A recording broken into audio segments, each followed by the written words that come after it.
Okay. So, welcome everyone. I hope everyone had a good day.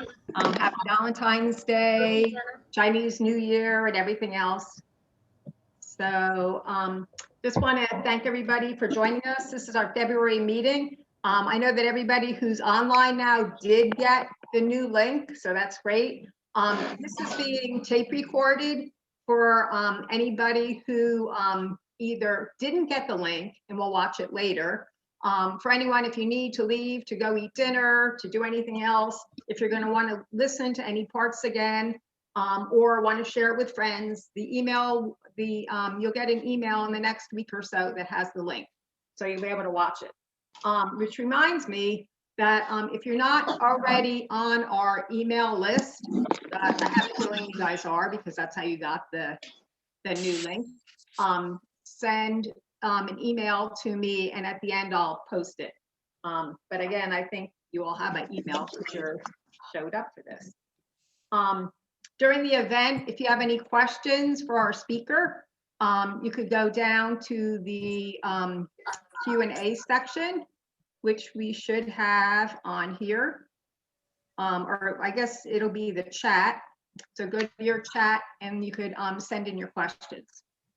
So I'm really, even though I'm a little bit thrown off because had issues with the link and whatever, I'm excited about the speaker that we have tonight. We have Imam Ahmad Deeb, who's going to tell us about and talk about the topic of what it's like to be a Muslim in my America. I can probably normally, excuse me, sorry about all that.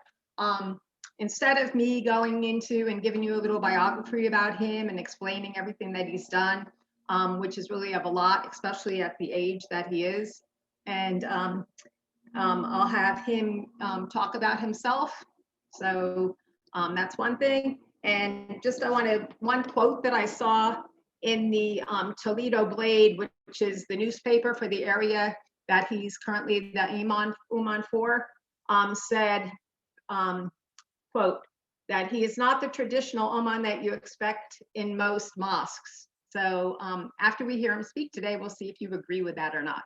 Okay, so at this point, I'm going to hand this over and let our speaker talk and hopefully get everything straight with this webinar that I am now in charge of, which I didn't realize until a few minutes ago. So thank you. Thank you so much.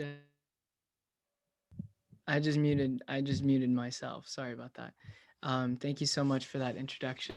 You know, when you're given lemons, we make lemonade, right? We like lemonade in America. So, you know, I applaud you for making really good lemonade right now, as difficult as it is with the Zoom.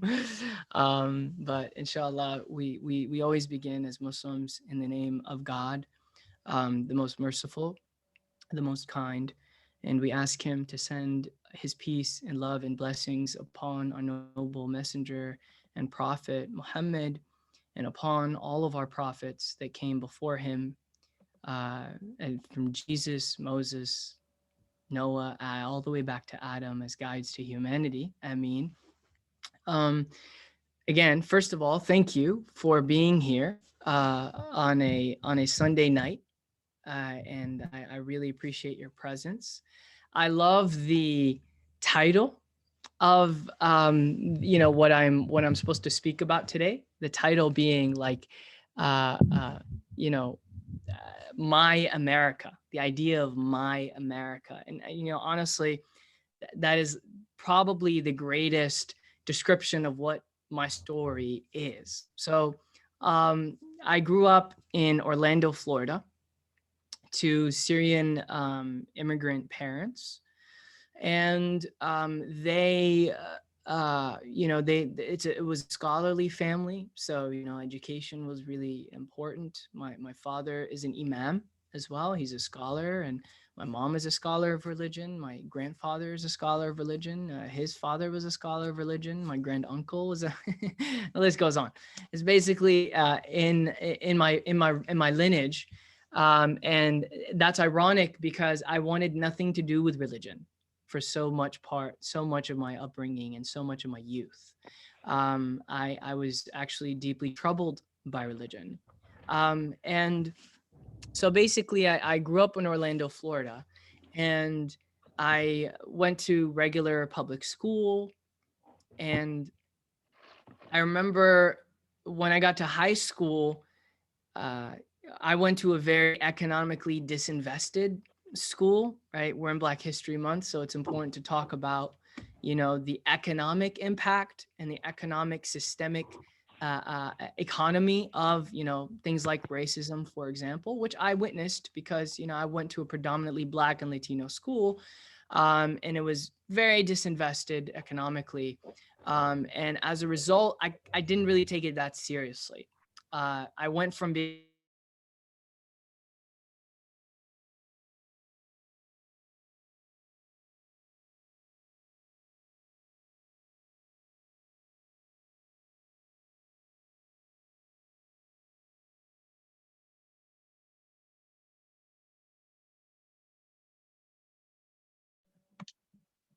It's just us. Wait. I was talking to myself this whole time. I Wait, apologize. hold on. You're back on. Okay, sorry about that. I had received a message to say to mute everybody, and I muted everybody, including you. No Sorry problem. about that. Okay, I think we're okay now. God was like, "You are not saying anything of substance. You shall be muted." I'm just joking. But yeah, I was basically going back to my ethnic homeland at the age of 15. And one of the critical moments of being in a place like Syria was I remember being at like a gathering, like at a dinner party at a restaurant with my family. And I saw my cousin just like studying. And I was like, you fool, what I mean? Like, what are you doing? We're trying to have a good time and you're out here studying. Like, it's really like messing up the vibe in this place, man. Like, you should probably stop doing that. And he kind of just looked at me almost surprised. And he's like, what are you talking about? Almost as if to say, like, this is natural. This is normal. I have an exam that I have to take to graduate high school. And that's going to determine like my career. And, I have to take this very seriously. I don't know why that was the moment. I'll be honest. I'm sure that was one of the moments of many of being this incredibly privileged American. Sometimes we talk about privilege only in the context of white privilege, forgetting that a lot of us are privileged in respect to the world as Americans. And I'm here very privileged. I wouldn't say better, right? Because if you asked a lot of my cousins in Syria, we also have this problem as Americans. We assume everyone wants to be like us. Everyone wants to come here. Everyone wants to be an American. If you ask most of my family in Damascus, they'll tell you with a straight face, I have zero interest in going to America. I love being in Syria and I love being a Syrian, right? And that's literally what they did tell me to my face many a times. So, I just kind of, that made me reflect on the immense privilege that I had in a country like America that I was not actually utilizing. I was not taking advantage of. I was squandering my opportunities, right? Making really foolish decisions. And yes, a lot of those decisions were impacted by the socioeconomic world that I was in, which is impacted by, a lot of the structures of American society, which maybe we can get to in the Q&A. Coming back, long story short, while there, actually, I met someone from California. This is why I'm mentioning this story. I met two girls from California who were actually related to me, right? So in a very like distant relation. So they were like breastfed by my grandmother or something like that. And in Islam, that's actually very significant. So they were telling me, Ala and Iman, they'd laugh if they knew I mentioned their names here. They're in the SoCal area, and they were telling me like, yeah, all the Arab, like all the Muslim kids, we take this exam to skip high school, and then we just go right to med school after college. And I was like, what exam are you talking about? They're like, yeah, it's called the California High School Proficiency Exam. I was like, oh, okay, that's interesting. And then, of course, my dad, being the baller father that he is, the amazing father that he is, he heard about this. He knew I was just not interested in high school at all. And he created an opportunity for me to go, yes, believe it or not, live in Glendale, Los Angeles, pretty much by myself at 15. Right. So I actually went to Glendale High at 15. I was living with my father's friend who was a dentist, and his family was in Syria. And I basically, like, I wasn't able to see, he worked a lot, and he may Allah reward him, may God reward him. He provided me with the best opportunity, and the goal for being in Glendale, I was going to take this exam, I was going to start college early, and I was going to have an amazing career, whatever that was, right? Obviously it was medicine because I'm Muslim. So I went there, I stayed there for a few months. I obviously didn't study for the exam at all because I was going through a crisis of identity in I was going through an existential crisis, an identity crisis, every crisis you could think about. That was my experience at that time. And so it was difficult to do anything. I was lonely. And so, but alhamdulillah, by the grace of God, somehow I passed that exam. Okay. And then I came back. I started college very young. I didn't even turn 16 when I started college. And then I pursued medicine with a degree in psychology. I graduated when I was about 19. So I was still very, very young, entering the world, the big old world, at a very, very young age. And I couldn't shake the existential crisis that I had. Okay. And so as a result, I said, I can't go into medicine. I don't know why I'm here. I don't even know if I believe in God. I don't even know if I want anything to do with religion, right? And had nothing to do with my parents setting a bad example. My father was the best example of faith. My mom was the best example of faith. But, I grew up in the culture that I did, and I didn't want anything to do with it. So long story short, I worked as a youth coordinator in Flint, Michigan for a year. That inspired me on a journey to go study my religion more formally. And I was, of course, introduced to certain figures that are very important to America, like Sheikh Hamza Yusuf, who was very instrumental to my upbringing, people like Dr. Sherman Jackson. And I'll talk about that a little bit towards the end as to why these people were so fundamental. I ended up in Cape Town, South Africa, not the conventional place people think about when studying at a seminary. And in Cape Town, South Africa, I was basically in heaven. I didn't want to leave. And what was really interesting is that in Cape Town, South Africa, it was the first time that I actually acknowledged, or that I actually even understood there was a thing called racism. Like it didn't, because everyone around me was just like Black and Latino. And that was like my culture. It's a very diverse culture. Like I was bullied, but that was because 9/11, I'm Muslim. I expected to be bullied. You know what I mean? Like that wasn't something that I didn't think, oh my God, there's a system that is historically rooted that is causing a lot of the ills that we're experiencing even till this day. Until I went to Cape Town, homeboy, like a brother picks me up and he says, all right, so do you want to ride through the townships? I was like, in my mind, I'm like, townships, when we say township in America, we're talking about gated neighborhoods. So I'm like, okay, like you want to take me through a township? By all means, go for it. I'm not going to be disrespectful. And townships in Cape Town, very different. It's the exact opposite, right? A township in Cape Town is the absolute slum, okay? And so he's taking me through this township and he's like, these are like the Blacks. These are the coloreds. And then he takes me to like a really, really wealthy, like fancy area, place like in Christenbosch. And he's like, well, this is where the whites live. And I was, again, right, as in America, our country is rooted, or, our foundation is certain evils that we're still trying to overcome. I was still taken aback. I was just like, you can't say coloreds. What are you doing? That's so weird. What do you mean, like Blacks? How could you even say something like that? It offended every sensibility of mine. And that was the first time I was like, oh my God, apartheid. Whoa, what is the impact of this on identity? How does this, what happens to people growing up in a society like this, right? That is when really my journey began. It wasn't just a journey of studying my faith, studying theology. It was a journey, and this is really the thread of my entire talk. It's not even a talk. It's just me talking about who I am. I want to get to Q&A. That's my favorite part, right? It's about what does it actually mean to belong, right?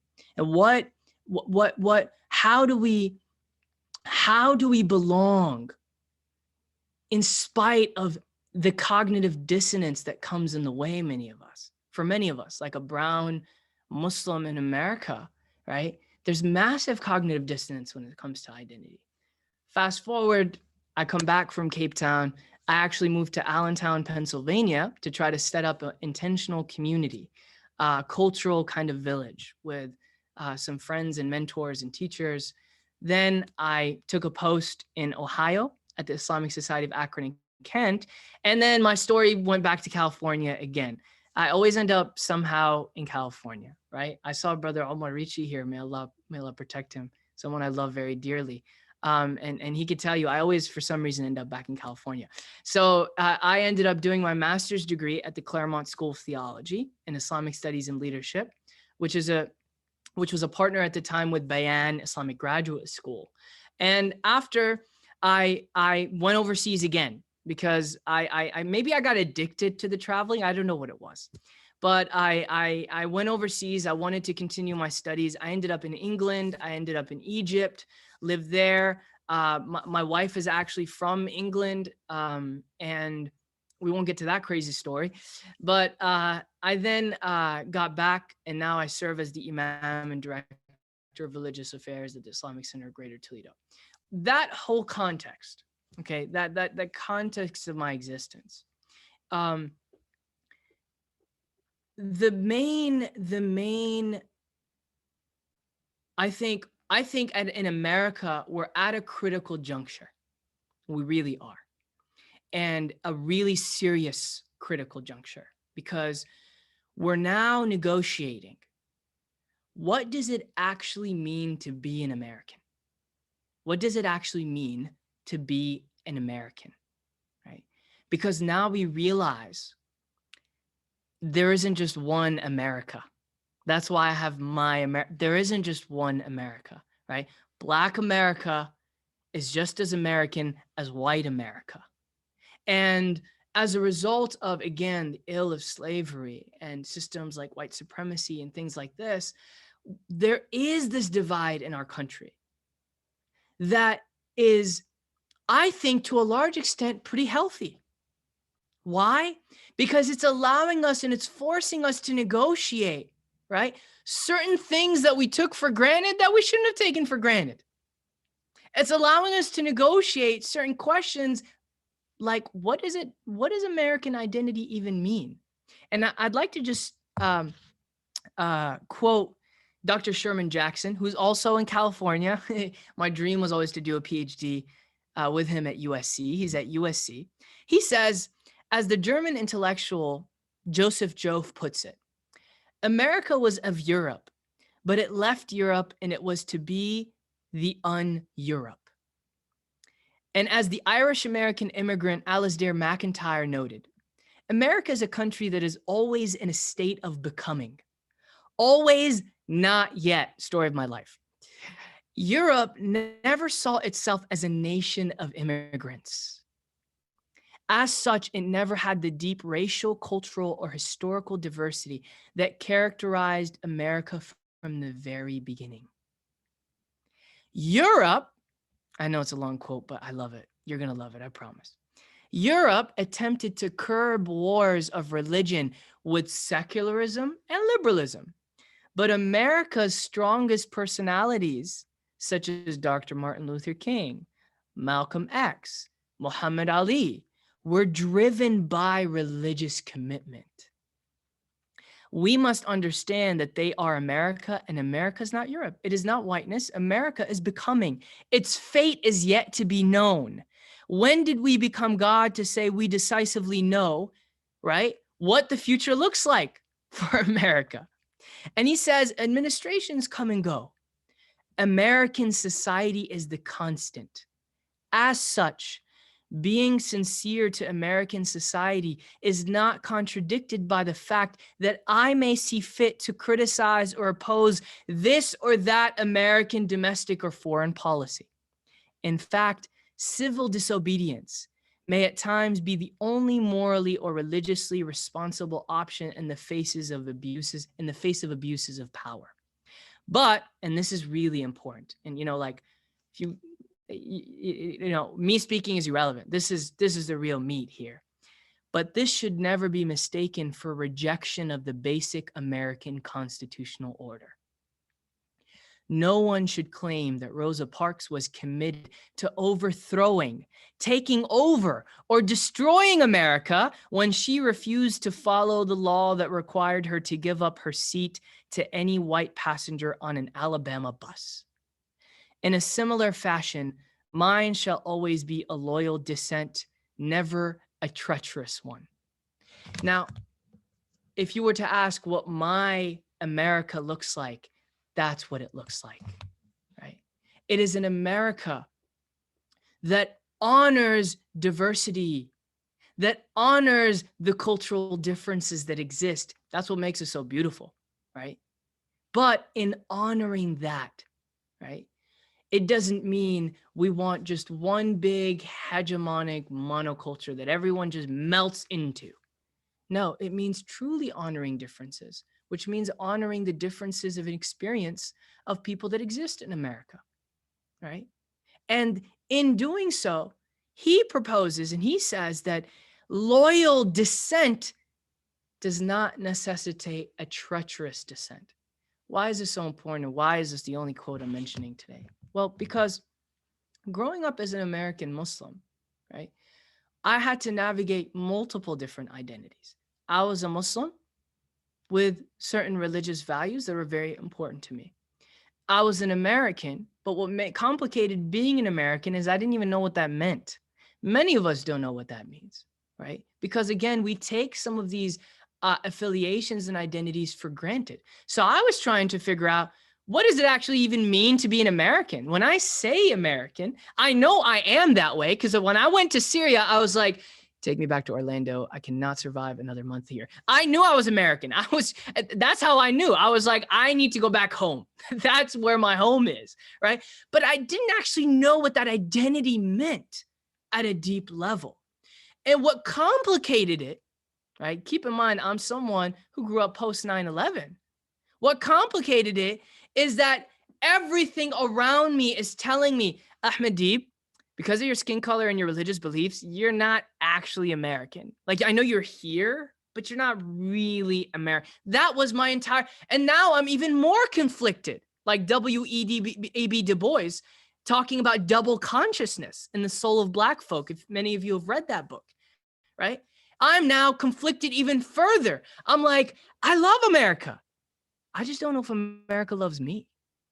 And as a result, crafting this understanding of identity, right, is so central to what it means to even exist as a Muslim in America. But what freed me, besides, of course, knowledge of history, right? What freed me is recognizing that actually there are multiple ways of existing in America, and they're all just as authentic, right? The Black American experience is self-authenticating. In fact, cool trivia fact, I don't know if you knew foundations of hip hop were pretty much Muslim. I don't know if you knew the foundations of bean pies. Raise your hand if you've had a bean pie. Oh no, you haven't lived. You're from California, you haven't had a bean pie? You gotta have a bean pie, right? Bean pie is also traced back to, the Nation of Islam and Muslim roots. But what was really interesting is that is why discovering someone like Dr. Sherman Jackson, right? Listening to what he has to say, being a part of Black America, recognizing, oh, there's a way for me to authentically exist without actually agreeing with a lot of the things that may be present in dominant culture. That is the greatest challenge. And I believe, this is why I say we're at a critical juncture in America where these conversations are no longer happening on the side.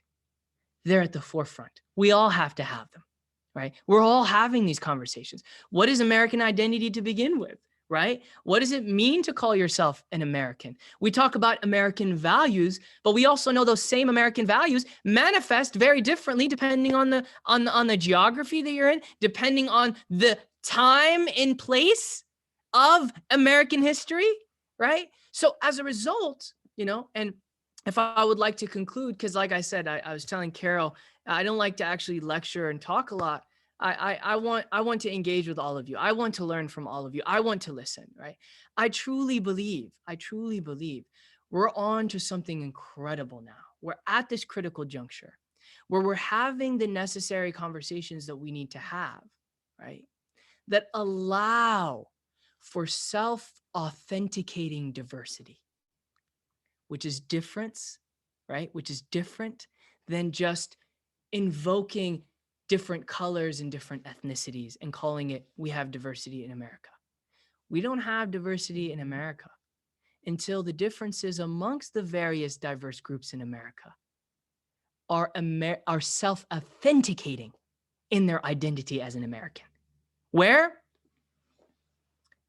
a Syrian, a child of Syrian immigrant, Orlando raised, Muslim Americans experience is just as authentic as, a white American that grew up in Massachusetts or something like that, right?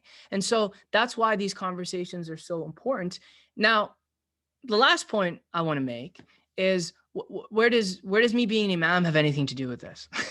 I'm an imam, obviously. I'm a religious leader, and why this is an interfaith event. This is not a political event. So why am I mentioning all of this? Well, because the most profound thing for me about America, the most profound thing, and honestly, what makes us, here's a little bias, what I believe makes us the greatest democracy is the fact that our attempt to remedy the pain, to heal the wounds, to rectify the evils, right, are informed by religious commitment. That is what makes us unique. That is what makes us incredibly powerful. We forget, this is Black History Month. We forget Dr. King was Minister King, right? He was Pastor Martin Luther King, right? He was Minister Martin Luther King, right? Malcolm was Minister Malcolm. He was Imam Malcolm. These figures that allowed for America to re-envision itself in a manner that redeems our past and allows us to create a beautiful future was religiously informed. I'm a young person. Let me just tell you why a whole bunch of young people are not interested in religion. It's not because they don't value religion. That's a myth.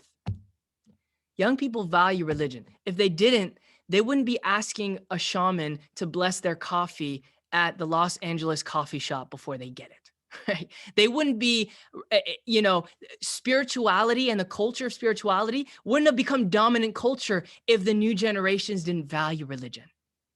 But the frustration with religion, and I would argue maybe the frustration I had with religion growing up, is that where is religion in its speaking to the concerns of people, right? Where is religion in speaking to the ills of our society that we need to heal? And a lot of young people look and say, well, I don't see that, so religion must be irrelevant. Now, are they right? No, not necessarily. Religion can never be irrelevant. But this is why I linked my story of being an American and the politics of that and the identity of that.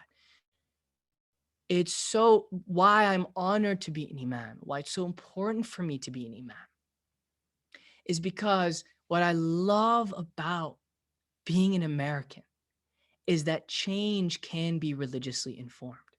When I was in grad school in California, we attended a class called community organizing. Raise your hand if you've heard of community organizing before, the term. Okay. Raise your hand if you've heard of Saul Alinsky before. All right. I discovered Saul Alinsky and I was like, dude, where have you been my whole life? Like, this is not nice. Like, I didn't know you existed. I'm here. I thought privatization of religion. So religion never actually had a public role. And then I discovered Saul Alinsky and I discovered community organizing. And then I learned a little bit about, Dr. King's civil rights struggle. And then I feel finally, right? Wow. Religion has always been the very soul of America. Religion has been instrumental in allowing for continuous re-envisioning, a continuous state of becoming that inshallah lands us, God willing, inshallah in Arabic is God willing, lands us in a future that is more equitable for every single person in it. So that is, I get tired of hearing myself speak too much, and I'm officially tired of hearing myself speak. So I really would love to just, hear your questions and your thoughts and your insights. And please, I was telling Carol, I was like, I need you to tell him one thing. Don't hold back, okay? Nothing is offensive. No question is irrelevant. Please ask away. Okay, so what we're going to do, since no question is irrelevant, anyone who wants to ask a question could unmute themselves, or you could send the question in through chat. So I think I just changed the security that you could unmute yourself, and whoever wants to go with the first question. Don't all go at once. I'll go, Carol. Okay, great, Joan. Assalamu alaikum, brother. I actually heard you speak in California. I just want to commend you for mentioning Black History Month. Thank you so much. You're the first Muslim I've heard mention it, and I'm in a few Muslim groups, and I appreciate your honoring it. How soon do you think we'll have a Muslim president of the United States of America? Oh, good question. Well, what's interesting is the reason why I wasn't able to be here like 15 minutes early, and I only came here 5 minutes early, is because I was just finishing a conversation. I was at a conference in Canada virtually talking about confronting racism in the community, but also about positive legacy of Black history. So, I can't not talk about Black history because it's inextricably linked to Islam in America. I mean, that is our story. Our story is a story of Black history. When will we see a Muslim president? We already got one, Barack Hussein Obama, right? I thought we already did that. We checked it off the list. No, he's not Muslim. He never declared being a Muslim. He didn't free Mumia Abu Jabal or anybody. Thank you for mentioning that. Yeah, maybe he's a secret Muslim. No, I don't know. I will say this though, unpopular opinion, and again, I'd love your discussion, and I'd love for you to give your feedback about this. I personally don't believe too strongly in representation politics.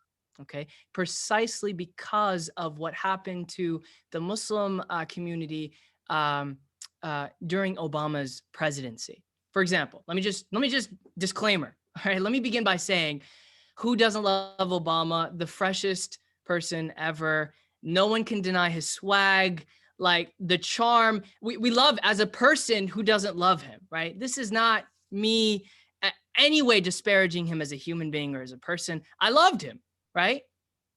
That being said, right, more Muslims were droned than ever before when he was a president.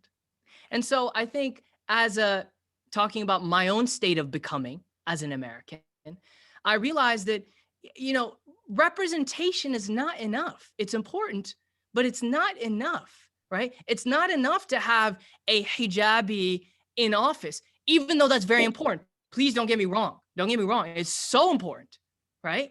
But it's not enough if the policies remain the same, right? So whether we have a white or Black or a Muslim or non-Muslim in office and you still have redlining, regardless of who's in office and you still have economic disinvestment in Black and brown communities, well, it may not matter too much who the face is if the policies are not informed by that. So again, maybe an unpopular opinion. I don't mean any disrespect by it, but as much as I would love to see, I would run for presidency, but I was actually born in Damascus and I got here when I was 5. So there goes that opportunity. I told my dad, I was just like, you couldn't, like, 5 years, honestly, like, you couldn't come here 5 years earlier. I could have had a chance. I could have been the first kufi wearing president, and you ruined it. So I don't know if that answers your question, or maybe too much, but God bless you. I want to tell our leader, our president, Carol, you need to enable the chat because people are trying to send questions and the chat is disabled. Thank you, brother. I love your answer. Allah knows God best. bless you. Absolutely. God knows best. Can I ask a question? Cecilia? Oh, I'm sorry. Someone else wanted to ask. This is Nasser Karam, and I have a question for you. First of all, thank you so much for joining us, and I appreciate your candor and your openness. And I thought I'd throw a curveball at you and see how you're going to react. So I may be a little bit older than you are. I've been in the U.S. for over 40 years. And then when you come to America,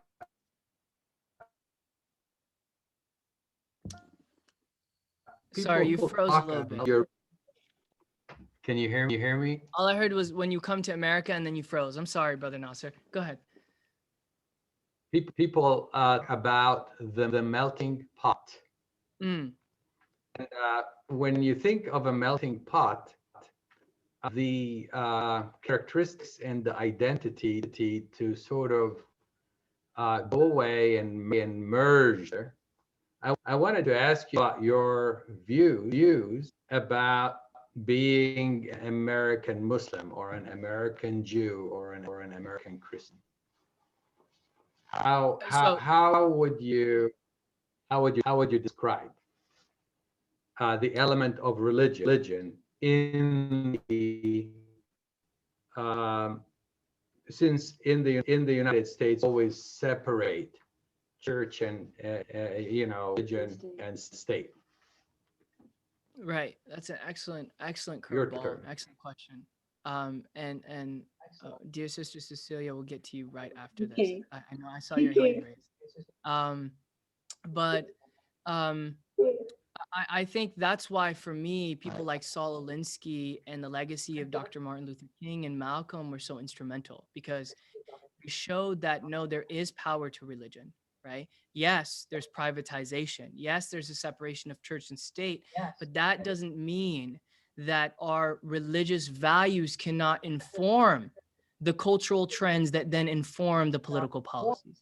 That doesn't mean that our religious values cannot be at the forefront in the ills that are facing humanity. So a lot of I'm candid. If you haven't noticed, I'm a bit candid, and sometimes that gets me in trouble, but it's important.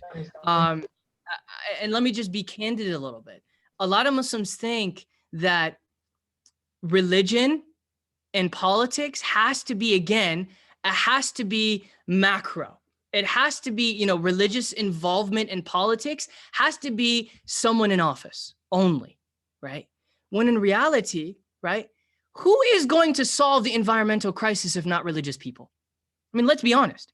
Like, our entire religion is premised on the basis, as Muslims, on the basis of the fact that God identifies us. Talk about identity. He identifies us as caretakers of the earth. That is our identity. That's what khulafat means. Caretakers of the earth. Who else but religious people will say, actually, profit is not as important as environmental preservation? So for me, yes, existing as a religious person in America, there is that dissonance where there's a separation of church and state. So, like, I'm religious, but there's a limitation as to what that means. And I think that's a healthy dissonance. And what we're supposed to do as religious people, what we're required to do is, okay, what are the universal ills and challenges of our society that we can make better?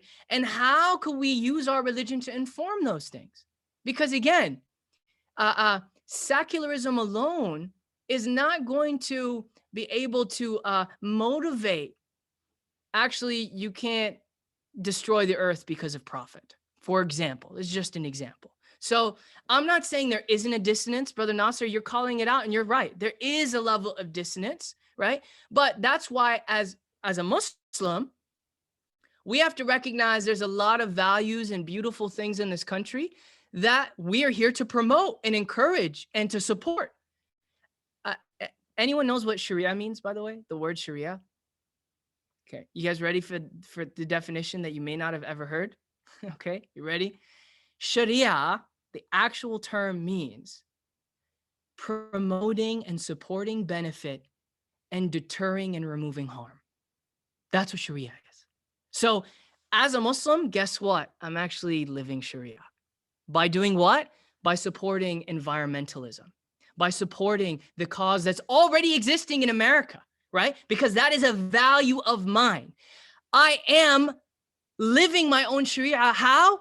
By recognizing that the American public, in calling out the economic systemic aspects of white supremacy and racism, that becomes a religious mandate to remove harm that may disenfranchise marginalized groups in America, or marginalized groups in America. So for me, that's what Muslims have to do, like every other religious person, right? I may not agree with every policy in America, and guess what? I don't have to. That's what it means to be an American. I don't have to ever agree with every policy. As long as I'm not violating the law, I don't have to agree with every single decision every politician makes. But what it is important is for me to, and you have that extreme where sometimes religious people, and this is what deters young people, by the way, I'm not just speaking from a Muslim perspective, is that it's constantly negative all the time. Oh, look at all the problems. I get it. What about the great good? What about the great good that our religion is teaching us to highlight? Why not a few sermons on the great good and how we can support that as well? And so that's what I believe the role of a Muslim is. The role of a Muslim in any society, regardless of its politics. What can I do to support the already existing good? And what can I do to remove the existing harm? And how can I work with others across theological differences to accomplish these goals that are universal for all of us? All right, Cecilia, go ahead.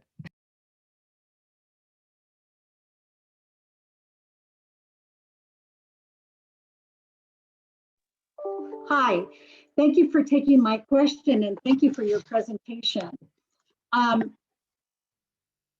My friend Nasser asked me some questions about Christianity, and I'm preparing replies for him. In our Interfaith Study Group, it's become very clear that many people in the group do not know the Christian traditions. They're confused. There are hundreds of non-denominational churches. They're all different kinds of Protestant churches and Christian churches and whatever.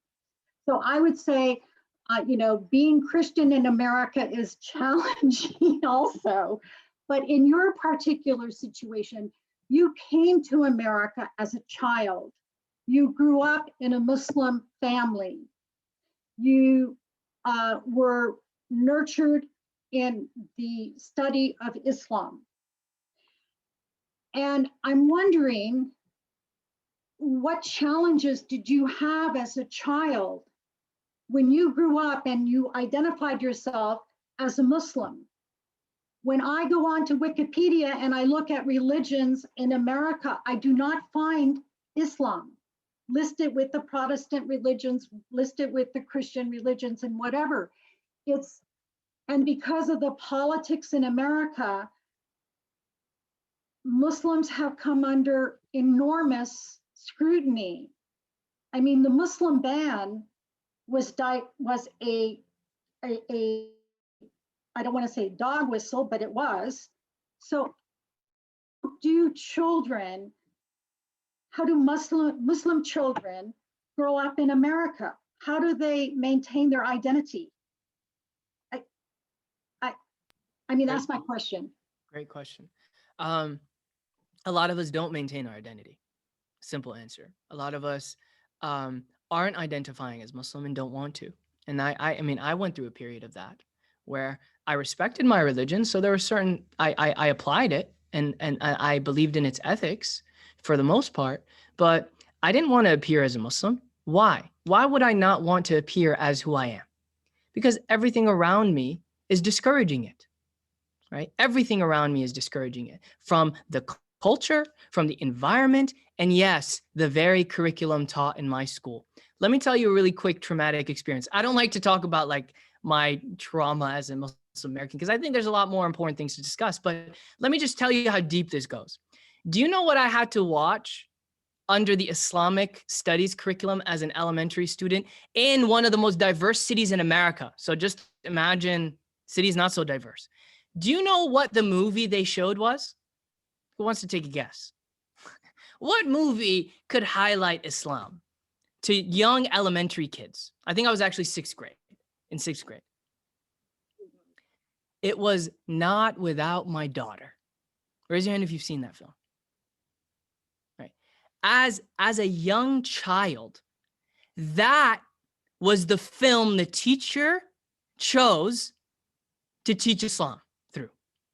A film that promotes this absolute garbage myth that all these women are oppressed and, forget oppression of women and how backwards Muslim society is. These Muslim men, they'll marry a convert and they want to take their kids away from her. This is, imagine like young, 9-10-year-old Ahmed sitting in a classroom being subjected to this. Imagine how I felt realizing, oh my God, these guys know I'm Muslim and this is what they're watching. I don't know what they're going to think about me now, right? Just this week, this week, I was at St. John's Catholic School in the local Toledo area. Probably, I believe Catholic schools are the most accommodating schools to Muslims. Just in my experience, that's how they are, right? Far more accommodating than public schools. And when I went, I was approached by a parent of a young Muslim child who's in my community. And he said, hey, I was reading one of his sections in the homework, and it didn't sit right. It was a section on Islam and women. And by the way, do you know what's really interesting? The only religion that gets an Islam and woman in Islam section is Islam. There's no other woman in Christianity. There's no woman in Judaism. There's no woman in atheist secular liberalism. It's only in Islam that we have to make sure we talk about women. And I wish it was to debunk myths. It was like, do you know what they chose to emphasize? This kid, by the way, is also in 7th grade. Do you know what they chose to emphasize in that section? That a man, all he has to do to divorce his wife is just tell her she's divorced 3 times, and women are obedient to men even if they weren't at some mythical historical period. Why does a 7th grader have to read that? Forget Muslim. Why does any 7th grader have to read that? Keep in mind, this is the most accommodating Muslim school for Muslims, sometimes more accommodating than Islamic schools. And yet, this is what's part of their curriculum. Imagine what's happening in public schools. So you talked about the challenges, Cecilia, right? The challenge, right, is that many of us don't want to belong because nothing encourages that belonging. Everything does the opposite. It tells us you don't actually belong, you're otherized. And do you know what I ended up doing? I went to the Catholic school and I told them, I love all of you and I know how hard your job as an educator is. And I'm not here to teach you and I'm not here to shame you. Here's what I'm here to say. It's not even the curriculum that's the problem. The problem is what we don't emphasize, not what we do. What we don't emphasize, right, in the curriculum, and what we do emphasize in our teaching is the real problem. And I told him, if you're trying to highlight Islam as a religion, how in the world can you not talk about Islam in America to American kids in a Catholic school? And Islam in America, by the way, that is older than Columbus, I'll tell you that much. The first person that actually came and settled in America with the indigenous was a West African Muslim named Mansa Musa. He's till to date, the richest human that has ever lived. He came to the Americas and said, I actually like this place. He gave to the kingdom to his brother and said, I'm not coming back, right? I'm staying in America. We don't tell these stories. What does that do? It alienates Muslims. And in alienating Muslims, right? You're going to have people who say, well, I hate my own religion. They're going to develop, again, double consciousness, right? What we call now in America, internalized racism. They're going to internalize that. If all the kids see is Fox News saying how horrible Muslims are and that radical Islamic terrorism is the greatest threat facing America. By the way, I have a really cool presentation I give to like interfaith gatherings. And I'm like, on the campaign trail, you heard that radical Islamic terrorism is the greatest threat facing America. Let me tell you the statistics of that threat. 0.00005%. You are more likely to get killed by your own toddler or household furniture than you are by a Muslim. And when that is present, Muslims are going to internalize that, dear Cecilia, and they're not going to want to belong. What is right? the And so- remedy? Hmm? What is the remedy? What do I'm you sorry? do? How do you, Yeah. what is the remedy? Excellent. What is the remedy? We're getting to that. The remedy, right, is that we have to be honest about what America is. That's the first step. Okay. We have to be honest about America is. And for centuries, right, we've been directly and indirectly communicating that America is one particular type of America. That's why I spoke about what I spoke about in my lecture. One little type of America, right? Everyone else is just, like here for the ride. they're not actually significant to the story. They're just here on this boat, and we give them, we let them sweep but that's it. They're just here for the ride. They're not actually significant to the story. If that is our narrative, right, the only remedy is to correct the narrative. And so that means in every aspect of society, curriculums have to be changed.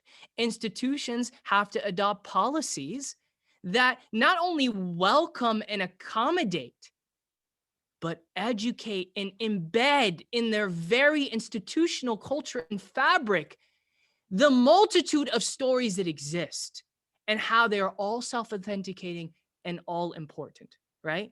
And of course, there's a lot of other solutions that is my role and responsibility as an imam, is to create spaces where young Muslims can feel confident about who they are, educating them about the history, helping them realize there doesn't have to be a contradiction, even though at times there is, between you being American and being Muslim. There's a lot of responsibility on my shoulders, but I would just like to stress, I can't do it all. I can't do it. And that's why, I love what you guys are doing here. You guys are allies. And so, how amazing would it be to go as allies to the various schools in your district and say, I would like to see the Islam section. I would like to see the Black history section. I mean, let me tell you something. Do you know I never, ever heard about Malcolm in school? Public school, right? And you could say it was because it was a really crappy public school, right? Let's be honest. The best public school in America. How do they teach Malcolm? How do they teach Malcolm X? The radical, again, otherizing his story, otherizing his experience. He was clearly not the beloved Dr. King. He was the radical opposing Dr. King when it couldn't be further from the truth. Martin Luther King himself, towards the end of his life, he reflected on Malcolm and he himself said, I fear if I've integrated my people into a burning house. And he reflected on Malcolm's teaching. They supported each other. And Malcolm became more Martin Luther King towards the end of his life. We don't hear these stories. And so as allies, right, we have to go to these, it starts with education. If it doesn't start with education, then it wouldn't have been a crime to get educated as a slave in America, right? The colonial mentality knows this. It's what they did to Muslim lands. When Muslim lands were colonized, what do you think they did? They destroyed the educational system. Till this day, right? I only hear really negative things about the Ottoman Empire from like Syrian textbooks. That's not because Muslims wrote it, right? It's informed by the colonial bias. So what we have to do is to correct the narratives and stories in our educational institutions, in our corporate settings, and in all of the spaces that we inhabit. We have to be brave enough. And keep in mind, as I say this, I know it's not easy. I'm not the person that tells you it's your responsibility as an ally, and if you're not, you're a failed American. Believe me, I know how hard it is, right? I know how hard it is to be an ally and to be outspoken. But this is why we're religious people. Religion is meant to give us that courage to do, right, what many are unable to do and what many find really challenging. I hope that answers your question. Sorry for the rant. You know, that's why I don't want to have a lecture, because I knew I was going to get into the rant mode. Thank you. Thank you very much. I'd like to continue the conversation, but I'll let others ask questions. And please, Brother Ahmad, don't ever apologize for yourself or what you say. You're very handsome. I could be your grandmother, maybe. Don't ever worry about your personality or your looks ever more in your life. We have one or two questions that came through chat. One of them is, please comment on the Medina chapter, which is 600 years earlier than the Magna Carta. This charter was the first to determine rights and duties of the citizens. They believed in non-discrimination and equality. Yes, anything you want to comment on the Medina chapter? Yeah, I mean, the Medina Charter, I mean, again, it goes back, oh, sorry, it's okay. It goes back to correcting narratives and telling it's not enough to tell stories, okay? Here's another controversial statement that you're gonna hear from this young imam, okay? It's not enough to tell stories. It's telling the right stories, okay? We can tell all the stories we want, but it matters is telling the right stories. That's why I told the educators at St. John's, I said, I love you guys, but you can't teach Islam without talking about Islam in America. Like, you can't teach Islam without talking about the fact that our beloved, right, Tom Hanks, who loves Tom Hanks? I do. And oh my God, where are your hands? How could you not love Tom Hanks, right? Forrest Gump, what happened, right? He is a descendant of Muslims. Like, you can't not mention the stories that allow for healthy, authenticating diversity, okay? And the Medina Charter is a great example of this, right? Islam was not golden just in the golden age, okay? There's a common myth, right? Oh, Islam, we had this golden age, and then everything after was crap, and then everything before was also crap. Like, there's just like this one period where we gave the world algebra, and that is when it's golden. But besides the algebra, everything else was garbage. Well, what are you talking about? The Medina Charter highlights that no, from the very beginning, the Prophet Muhammad, peace be upon him, engaged in creating a pluralistic society. Was it founded on Muslim belief? Absolutely, yes. But did it accommodate the Jews in Medina? Did it accommodate the monotheistic Christians of Medina? Absolutely. And when you tell a story like that, kids are automatically, not just kids, adults are automatically going to make the links. Oh, wow, there is some sort of connection between the pluralism of America and Islamic foundational political theory, or Islam in general. So I think it's very important to mention that. And I got a direct message from our sister about being a public school teacher in multiple different states and being accepted as a Muslim and allowed to teach Islam in classes. And that's exactly right. So, but if you're not the Muslim teaching Islam, well, guess what? You're not going to be the one writing the curriculum, that's for sure. And the curriculum is going to have an Islam and women section that says women are subservient to men. So, you know, I take that point. It's a very valid point. And this is why we do need representation in the various important spaces, not just in the schools, but in the districts and in the boards of these schools. But also we have to, as allies, go beyond just representation and realize that we have the power, right, to inform change, right, in our circle of influence. God knows best.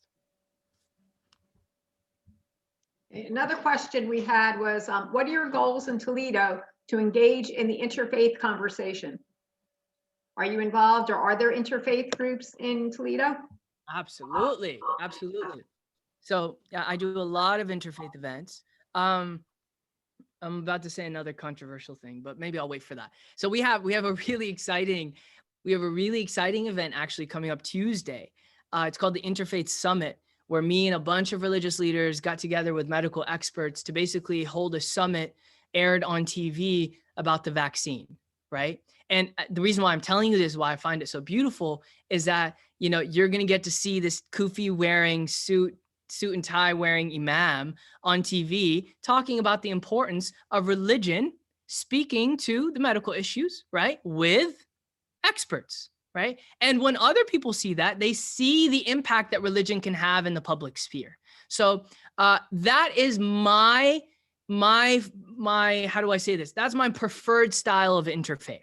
I love discussions. I love all types of interfaith. But what I really love is when interfaith becomes community organizing, that when it becomes service projects, that it doesn't have to be service projects, any type of project where we're actually coming together and working towards a shared goal in the community. In fact, this is what the Quran, what God says in the Quran to do, right? Come to a common word between you, وَتَعَاوَنُوا عَلَى الْبِرِّ وَالتَّقْوَى, and come together in righteousness and in truth to fulfill universal needs of your own community. So I do a lot of talks like this, especially pre-COVID. Should I say the controversial thing? You tell me, Carol. I'm just joking. I'll Go ahead. It's not that I got controversial. the mute button ready. I'm just teasing all. I'm just teasing. It's not that controversial. But here's what I think we need to just be aware of in our interfaith efforts, right? One of the things that I find concerning in interfaith efforts is that we're so terrified of differences. Right? I remember when we had like a big faith leaders meeting recently for this vaccine summit, and we were developing like a unified statement about the vaccine from religious leaders. We're not telling you to get it. We're just telling you, like, is it ethical? Okay. And why we're doing this anyway. And this was a valid point that they made. They said, we don't want to use the term, we are uniting across theological differences. We want to use the term uniting across theological diversity, right? And everyone was just like, wow, that's actually really good. Let's change it. And I was like the loner that said, I don't actually like that. I'll tell you why I don't like that. Because it continues to reinforce that difference is bad, right? And we should not be reinforcing that. Difference is not inherently negative. And so I feel like one of the things we should be really aware of in our interfaith efforts is that as a Muslim, yes, we focus on commonalities towards shared goals, but our differences are important too. Like, I'm Muslim for a reason. You know, I believe in the theology of Islam for a reason. I believe it's true, right? And at times, in trying to be accommodating by neglecting differences, we end up doing the opposite. We end up actually undermining the unique experiences of people because we don't want to focus on your differences. We only want to focus on commonalities. I believe for interfaith efforts to be successful, we have to provide a space that is healthy and respectful for both. No, let's talk about differences, while at the same time keeping in mind the beautiful commonalities that we have that allow us to transcend those differences in times of need towards shared goals. No more controversy, I promise. Thank you. Does anyone have one more question?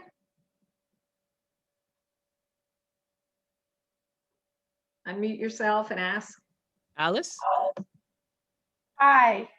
Hello. Thank you for coming to, you're very interesting. For a young man. I love your wisdom. So I was born in the Middle East. I was born in Egypt. I'm half Armenian, half Greek. Lived in Syria, Damascus, Latakia, lived in Beirut till 1965, moved to Montreal. So wow. Grew up Greek Orthodox, went to German school, Catholic, whatever. And you know, I hate to say this, but this thing about religion is becoming a big turnoff for me. Because intellectually or spiritually, personally, our religious path can be amazing. But when we put it into our humanity, we start to own it. It becomes, this is my Christianity. This is who we as Christians are going to do work on, the climate change. We Christians, in the Bible, it tells us this is how.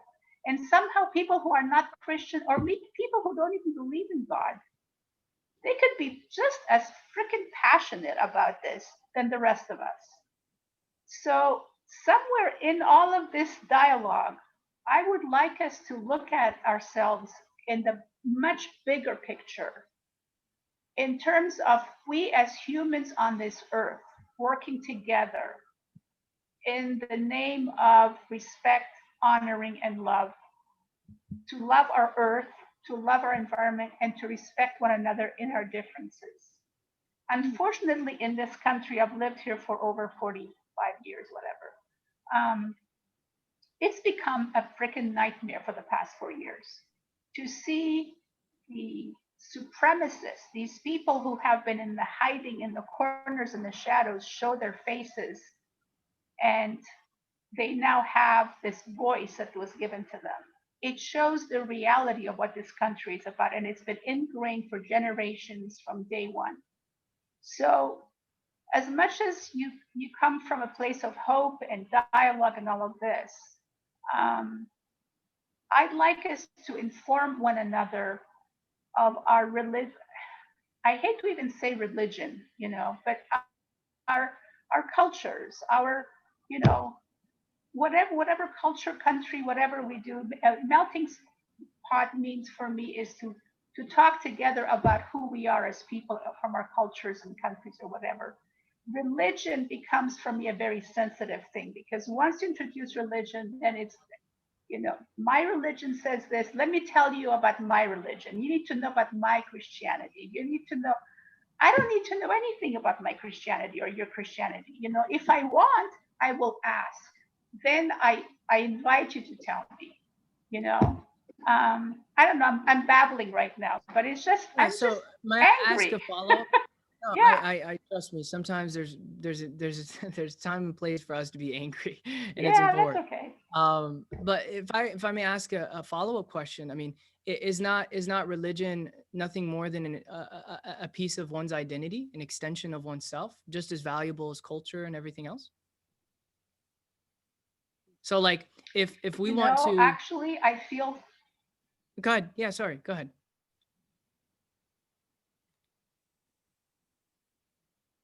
So I see religion, for me, I don't want to even use the word religion. For me, my spiritual path is to go deeper into my connection with my God, my inner, So Christianity for me is not even, I'm more Buddhist than Christian, I have to say. I don't believe Jesus died for my sins and came back 3 days later. I don't believe in all that. I love a lot of his teachings, just like I love Muhammad's teachings or whatever, but I'm not attaching myself to that. No. Okay, but then, one would say, and you not attaching yourself to those is still a religious belief. Does that make sense? Okay. So it's like, like that could be an argument someone can make, is like, that's true. Forget the terms, right? And that's why it's a really important in conversation. And by the way, this is why I went on this whole rant about differences, is because when we don't talk about differences, we don't get an opportunity to define terms. Right. Okay. And so that's the frustration of so many Gen Zs and young people. They're like, I hate religion. What they're really saying is, I hate white supremacy.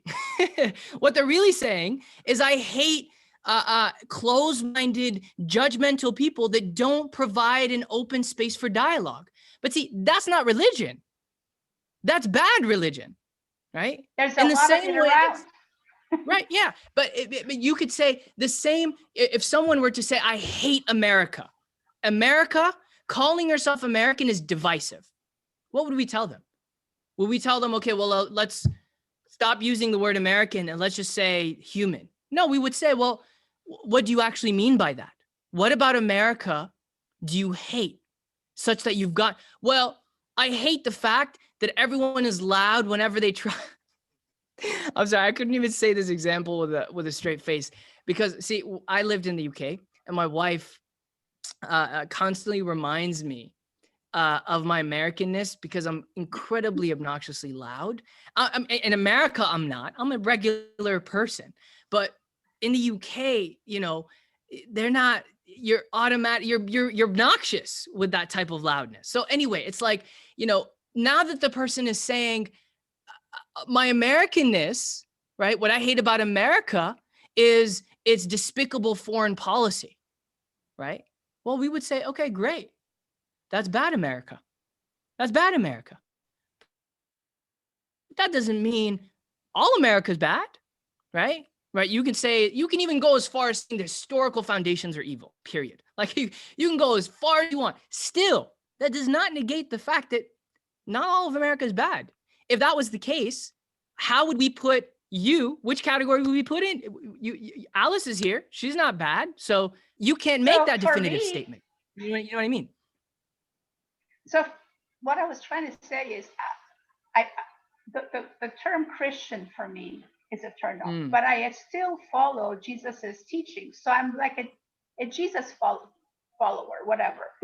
So you're right, being American, yeah, you're American. You hate things about America, but there's a lot of good things about America, of course. Right. And you know, I just wanted to make a point that sometimes we put religion ahead of everything else, and that just. I take your point, and I actually empathize with it. I understand what you're saying, and you know, this is why any part of our identity can become barriers to true empathy and understanding. We have to recognize that many a times, I mean, think about it.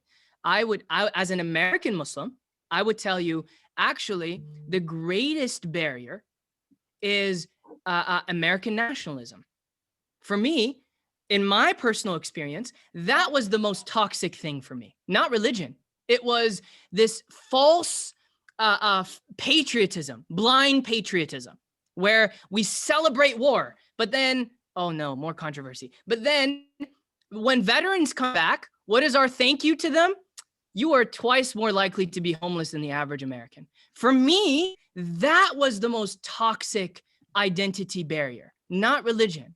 And so I think, but you're making a really good point, is that aspects of our identity will become barriers, not may, will become barriers. And that's why we have to engage in a lifestyle of dialogue where we allow people to define their terms, right? And if we must disagree, we disagree, and create an environment that says, no, I don't have to agree with every single policy, with every aspect and activist trend. I don't. That's what makes me an American. So, you know, I think you make a very valid point. And I would just say that extends to any part of one's identity. God knows best. Thank you. Okay. 10 minutes left. Was that? Unfortunate. No. Actually, that wasn't the 10 minutes. That's the, that was a while ago. I forgot to do it. Unfortunately, we're pretty much out of time, but I'd like to thank you. And I'd like to thank all of our participants who at the last minute found the link to call in. As a reminder, this has been taped, so anyone who missed it will be able to see it. We're also going to have notes or a summary of this will be sent out to everybody on our email list. And here, I just want to share with everybody who are, where'd it go? Oops, you don't need to see my screen. I guess, wait, hold on 1 second. Get that sharing. Our next webinar, our next meeting for March is on March 14th, the same time, 5 p.m. We'll send you the link and change at the last minute. The topic is all you ever wanted to know about Passover, Easter, and Ramadan. So we're going to have 3 different speakers talk about everything you wanted to know. So that's our next one on March 14th. Okay, just want to thank everybody again, and I guess I will log off from here. Thank you. If anyone wants to contact me, feel free to. I'll send Carol my personal contact. I just wanted to thank you again for the opportunity. Forgive me if I offended you in any way or bothered you by what I said. I apologize if I did so. And you know, God bless you for your work in creating safe dialogue. And yeah, thank you again. It was an honor. Okay, thank you. We'll include your, if you're okay with it, we'll include your contact information in our notes that go out to everybody. Sure. Oh, so there's going to be notes sent out and the recording. See, I'm never going to get elected. That's basically what you're telling me. I'll just add in one question that was on there that I skipped because we didn't have that much time was, since you can't be president because you weren't born in the US, what have you thought about Congress? I have. Or Senate? I believe it or not, I think about that more than I should. Okay. Because I do believe in it, but you know, there's maybe we'll see. We'll see. Yeah. Come back to California and you got my vote. Yeah. Right. Oh, all right. All right. Thank you. All right. Thank you, Take care, everyone. everyone. Have a good night. God bless you. Bye. Wait.